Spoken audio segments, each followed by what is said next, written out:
સદા સૌમ્યથી વૈભવે ઉભરાતી મારી માતૃભાષા તો છે ગુજરાતી. ગુજરાતી. મારો જન્મ થયો ત્યારે હું રડ્યો પણ ગુજરાતીમાં હતો, એવું મારી બા કહેતી.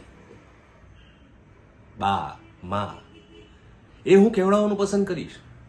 મોમ, ડેડ, કેવું લાગે? હા, લાગણી વગરનું.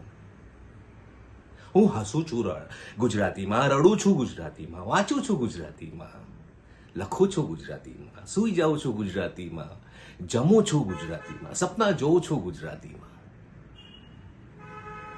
જે કંઈ કરું છું એ મને આ જ ભાષા આવડે છે, આ જ ભાષામાં કરું છું. વિદેશી ભાષા એટલે મારા માટે પારકી સ્ત્રી.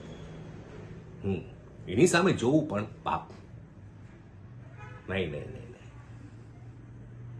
મારી માતા જે ભાષામાં મારી સાથે વાતો કરતી, મારા બાપા જે ભાષામાં મને શિખામણો આપતા, એ જ મારા હૈયે ને હોઠે આવશે. તમે મને મારી નાખો, બીજી કોઈ ભાષા મારા મોઢા પર નહીં આવે. નહીં નહીં નહીં. આ મારો અંતિમ નિર્ણય છે. મારા જીવતે જીવતો એમાં કોઈ જ ફરક નહીં પડે. મારી માતૃભાષા ગુજરાતી, કોઈ ફરક નહીં.